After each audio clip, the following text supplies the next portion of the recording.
شكرا هديت قلبي. اعوذ باللہ من الشیطان الرجیم، بسم اللہ الرحمن الرحیم۔ السلام علیکم۔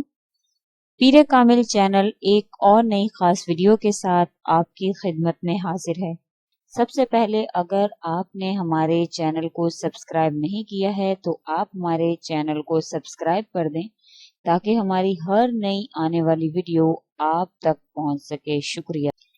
آج جو ویڈیو میں آپ کے ساتھ شیئر کرنے جا رہی ہوں، یہ ویڈیو غسل کے بارے میں ہے، یعنی غسل کا طریقہ کار قرآن و احادیث کی روشنی میں کہ غسل کرنے کا طریقہ کیا ہے، کیونکہ یہ ہماری روزمرہ زندگی کا ایک اہم حصہ ہے۔ طہارت اور غسل ہماری روزمرہ زندگی کا ایک حصہ ہے، یعنی طہارت پاکی کا اسلام میں بہت بڑا مرتبہ ہے۔ قرآن شریف میں ارشاد ہے، ان اللہ یحب التوابین و یحب المتطہرین، یعنی ترجمہ، یقین جانو کہ اللہ تعالیٰ خوب توبہ کرنے والوں کو اور اچھی طرح پاکی حاصل کرنے والوں کو دوست رکھتا ہے۔ نماز کے صحیح ہونے میں بھی پاک ہونا بہت اہمیت کا حامل ہے۔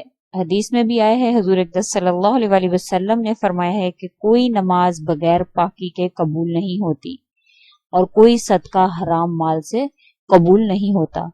تو غسل ہماری روزمرہ زندگی کا ایک اہم حصہ ہے۔ اگر ہم ٹھیک طرح سے غسل نہیں کر رہے ہیں جس طرح سے ہم کو کرنے کا حکم دیا گیا ہے تو ہمارا غسل ہوگا ہی نہیں۔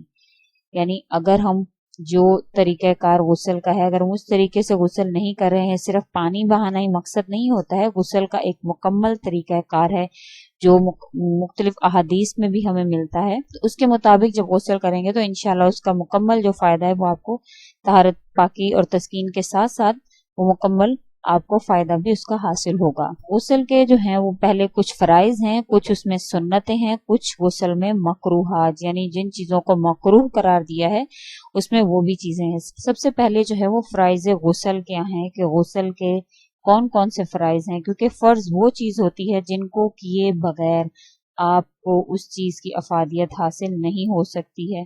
جب تک آپ فرض کو ادا نہیں کرتے ہیں تو آپ کا وہ عمل جو آپ نے کیا ہے وہ قابل قبول ہوگا ہی نہیں۔ تو غسل میں فرائض بھی ہیں، کچھ چیزیں سنتیں بھی ہیں اور کچھ چیزیں مکروہات میں بھی شامل ہیں۔ فرض 3 ہیں۔ سب سے پہلے فرض تو یہ ہے کہ آپ نے جب غسل کا ارادہ کرنا ہے تو آپ سب سے پہلے اپنے پاکی حاصل کریں، یعنی ظاہری جگہ پر اگر کہیں ناپاکی لگی ہوئی ہے تو اس کو آپ دھو لیں۔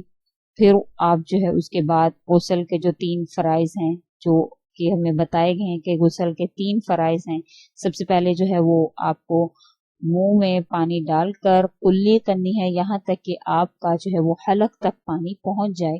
یہ غسل کا ایک فرض ہے، یعنی پہلا فرض کیا ہے کہ آپ نے کلی کرنی ہے یہاں تک کہ آپ کی جو پانی ہے وہ حلق تک آپ کے پہنچ جائے اور حلق کو تر کر دے۔ نمبر 2 فرض ناک میں پانی ڈالنا ہے کہ ناک کی نرم جگہ تک جو ہے وہ پانی پہنچ جائے، یہ دوسرا فرض ہے۔ اس کے بعد تمام جسم پر، نمبر 3 تمام بدن پر پانی بہانا کہ ایک ذرہ برابر بھی جگہ جو ہے وہ تر ہونے میں باقی نہ رہے، یہ غسل کے فرائض ہیں۔ جب آپ غسل کا ارادہ کریں تو جب تک آپ ان 3 فرائض کو پورا نہیں کریں گے آپ کا غسل باطل ہے، آپ کا غسل ہوگا ہی نہیں اگر آپ یہ 3 چیزیں نہیں کریں گے۔ اگر آپ یہ 3 چیزیں نہیں کریں گے تو اگر آپ بھول بھی گئے تو آپ کو غسل دہرانا پڑے گا، آپ کا غسل ہوگا ہی نہیں۔ تو جب آپ غسل کا ارادہ کریں تو پہلے ان 3 فرائض کو آپ کو کرنا ہوگا۔ جب غسل کا ارادہ کرنا ہے تو پہلے آپ نے کیا کرنا ہے، جہاں بھی ناپاکی لگی ہوئی ہے، ظاہری ہے یا پوشیدہ ہے، اس کو آپ نے دھو لینا ہے اور اس کے بعد آپ نے وضو کرنا ہے۔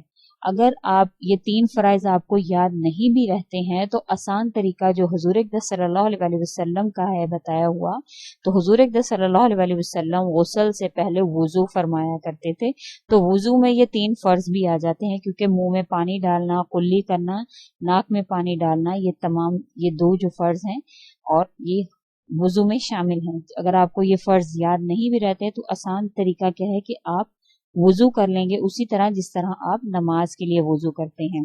اگر آپ کسی ایسی جگہ پر ہیں جہاں پر فرش پکا بنا ہوا ہے، یعنی ٹائلز وغیرہ لگی ہوئی ہیں، تو کوئی مسئلہ نہیں ہے، لیکن اگر کسی ایسی جگہ آپ غسل کر رہے ہیں جہاں پر جگہ کچی ہے या मट्टी है या कुछ है, तो पहले आप पाँव को जो है वो नहीं धोएंगे जब तक आप पूरा गुस्ल ना कर लें। और गुस्ल करते हुए आपने ये गुस्ल में जब आप वुजू करें तो ये ख्याल रखें, खूब ख्याल रखें कि पानी जो है वो हलक तक पहुंच जाए, और मुंह भरकर आप कुल्ली करें ताकि पानी हलक तक पहुंच जाए। और अगर आपका रोजा हो, बाज़ औक़ात रोजे में भी गुस्ल करना पड़ता है, तो फिर आप गरारा ही कर लेंगे, हलक तक पानी पहुंचाना जो है वो रोजे को खराब कर सकता है। और नाक में भी जब वुजू के दौरान नाक में जब आप पानी, जहां तक नरम हड्डी है वहां तक आपने पानी को भी लेके जाना है। वुजू के बाद थोड़ा सा पानी आप लेकर सारे बदन को लगाएंगे और 3 बार आपने सर पर पानी डालना है। सबसे पहले आपने 3 बार, यानी जब आपने ये फर्ज पूरे कर लिए तो पूरे बदन पर पानी बहाने का भी तरीकाकार है। पूरे बदन पर किस तरह पानी बहाना है कि पहले आपने सर पर 3 मरतबा पानी बहाना है कि आपका एक भी बाल जो है वो सूखा ना रहे, इस तरीके से। फिर आपने अपने दाहिनी तरफ पानी बहाना है, कांधे पर, दाहिनी कांधे पर आपने पानी बहाना है कि पांव तक नीचे तक जो है वो पानी पहुंच जाए। फिर उसके बाद आपने बाएं कांधे पर पानी को बहाना है ताकि वो भी नीचे तक पहुंच जाए। और इस तरह से पानी बहाएं कि आपके कोई भी जगह, बाल बराबर जगह भी सूखी ना रहने पाए। अगर गुस्ल के बाद मालूम हो कि फलां जगह सूखी रह गई है, तो बात को आपको महसूस हुआ है, तो आप खास तौर पर उतनी जगह को ही बेशक धो लें, पूरे गुस्ल को भी आपको दोहराने की जरूरत नहीं पड़ेगी, सिर्फ उसी जगह को आप धो लेंगे तो आपका गुस्ल ठीक हो जाएगा। लेकिन अगर आपके जिस्म की कोई जगह इस तरह से रह गई है कि आपने उस पर पानी नहीं बहा सके हैं, या इन 3 फराइज में से आपने कोई फर्ज अदा नहीं किया है, तो आपका गुस्ल बिल्कुल भी नहीं होगा। इन तीनों को अदा करना जो है वो लाजिम है। फराइज गुस्ल मैंने आपको बताए हैं कि वो 3 हैं। मतलब मुंह में कुल्ली करके पानी डालना यहाँ तक कि वो हलक तक पहुंच जाए, नाक में सांस के साथ पानी चढ़ाना यहाँ तक कि नरम हड्डी तक पहुंच जाए। तीसरा, तमाम बदन पर, जिस तरह मैंने आपको बताया है कि सर में 3 दफा, फिर दाहिने कंधे पर, फिर बाहिने कंधे पर, इसी तरह से आपने पूरे जिस्म पर पानी बहाना है। फिर उसके बाद गुस्ल की कुछ सुन्नतें हैं। गुस्ल की सुन्नतें क्या हैं? कि गुस्ल की नियत करना। जब आप गुस्ल करने लगे हैं तो आपको गुस्ल की नियत करना पड़ेगी, जो कि मसनून है, सुन्नत है।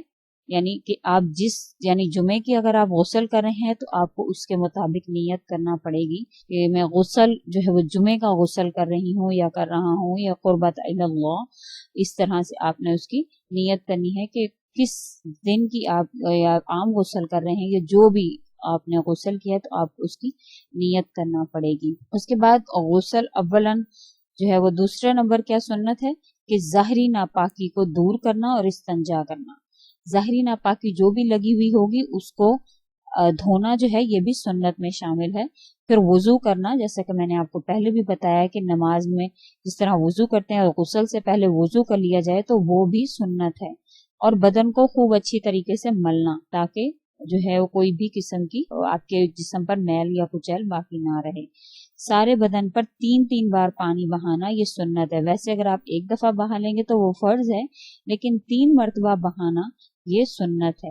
गुस्ल की कितनी सुन्नतें हैं? गुस्ल की टोटल 5 सुन्नतें हैं कि गुस्ल की नियत करना, अव्वलन ज़ाहिरी नापाकी को दूर करना और इस्तंजा करना, नंबर 3 फिर वुजू करना, नंबर 4 बदन को मलना, और नंबर 5 सारे बदन पर 3-3 बार पानी बहाना। मकरूहात गुस्ल क्या है?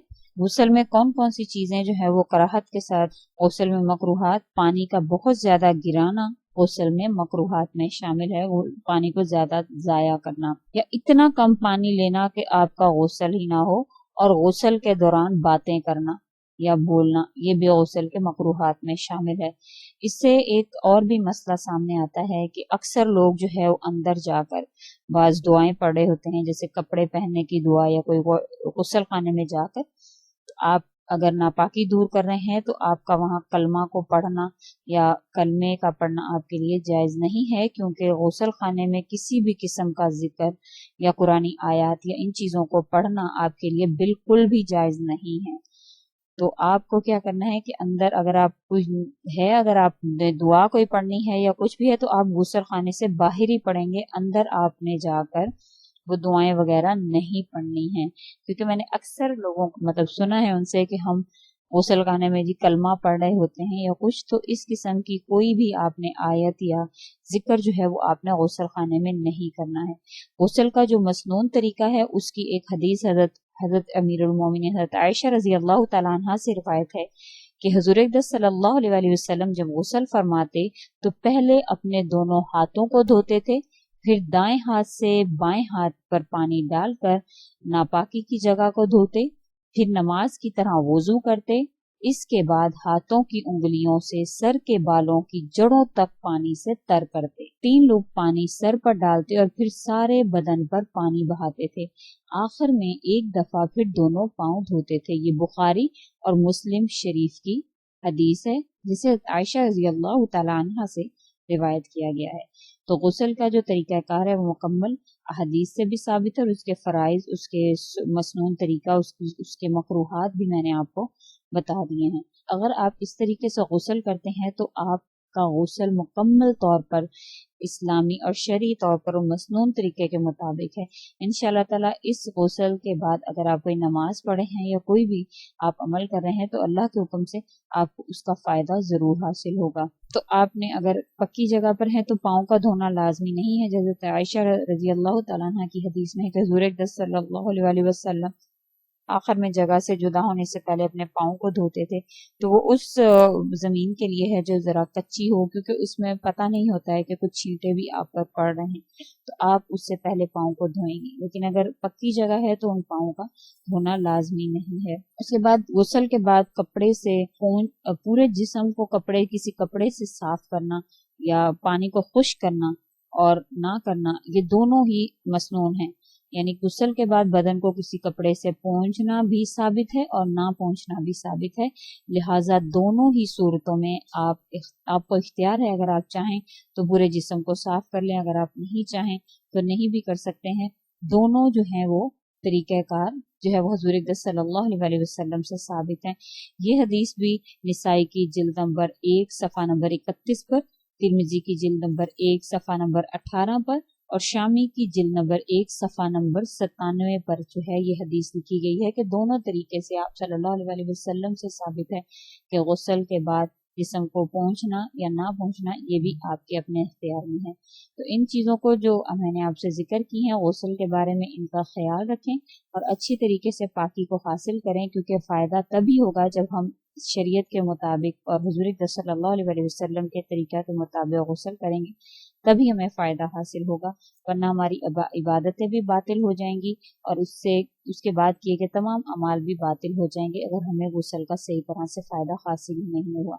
अगर आपको हमारी ये वीडियो अच्छी लगी है तो आप इसको लाइक कर दें और ज़्यादा से ज़्यादा आगे शेयर करें, ताकि और वो लोग जो गुस्ल का तरीका नहीं जानते हैं, जिनको ठीक तरीका मालूम नहीं है या अगर मालूम भी है और कुछ उनकी इस्लाहन उनकी कुछ गलतियां हो तो वो भी वो दुरुस्त कर लें। ऐसे लोगों का भला हो जाए जो बिल्कुल ही नहीं जानते कि गुस्ल के क्या फ़राइज़ हैं, क्या सुन्नतें हैं, क्या मकरूहात हैं, तो उन तक भी ये पैगाम पहुंच जाए।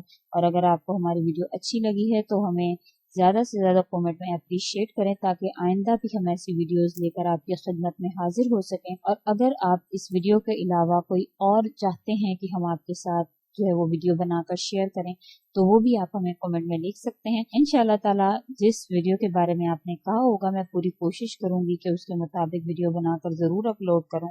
और अगर अभी तक आपने हमारे चैनल को सब्सक्राइब नहीं किया है तो आप हमारे चैनल को सब्सक्राइब कर दें, ताकि हमारी हर नई आने वाली वीडियो आपकी खिदमत में पेश की जा सके। शुक्रिया।